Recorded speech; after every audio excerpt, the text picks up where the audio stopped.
let's start with Oklahoma. We are in, what is this, week 11?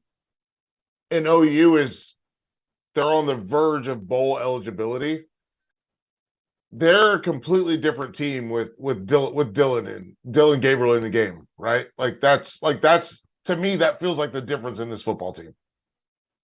They are. They absolutely are. Let's set that straight. If Dillon Gabriel's in the game, we have a chance to win the football game. If Dillon Gabriel's not in the game, Oklahoma does not have a chance to win the football game. And I mean that.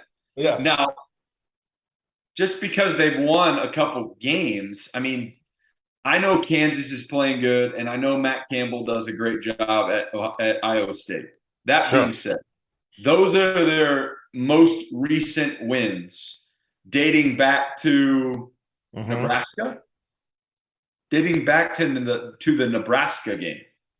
Then they come out and they actually played relatively decent against a good Baylor team, but everybody takes their turn, right? And Dillon Gabriel turned the ball over. Now, granted, they were not all his fault. Tip balls, it was very unfortunate. Yes. But you turn over the football and you end up losing the game to Baylor.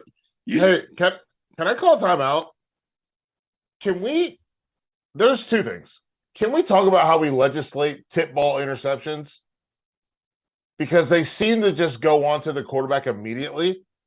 And then to go carry that point further, can we talk about targeting really quickly?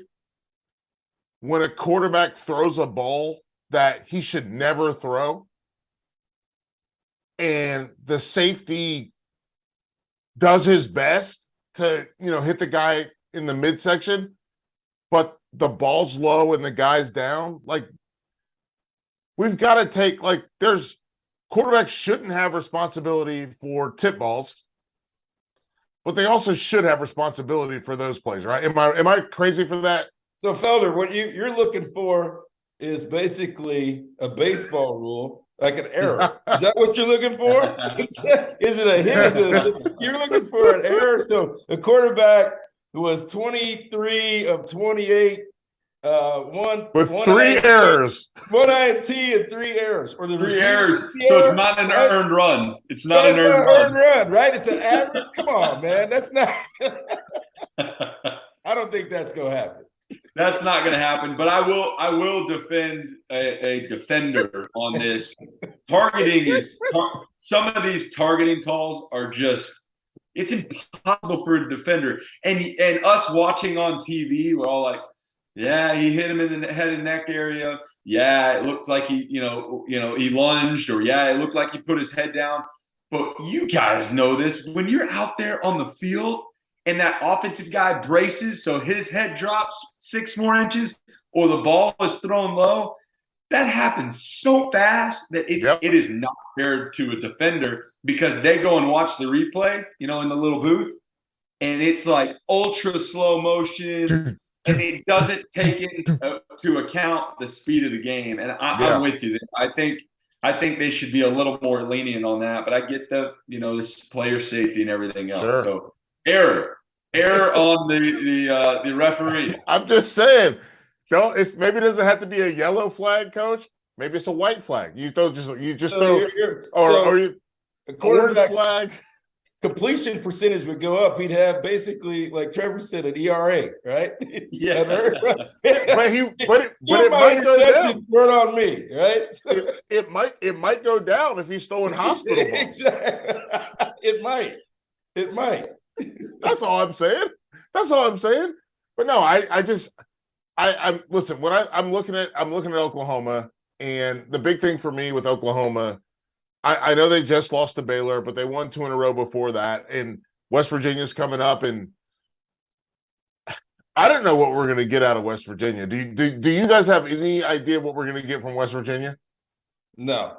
But to be honest with you, to Trevor's point, right? What are you going to get from Oklahoma? Are they going to play defense this week? Right? Because for 3 weeks, they didn't play at all. If the quarterback plays, they got a chance. But like you said, West Virginia, you look up, well, they're done. And you turn the TV on at the end, they're celebrating they've scored 30, 40 points, right? Yep. 2 weeks ago. So you don't know who they are. And in a certain kind of crazy way, that's who the Big 12 is right now.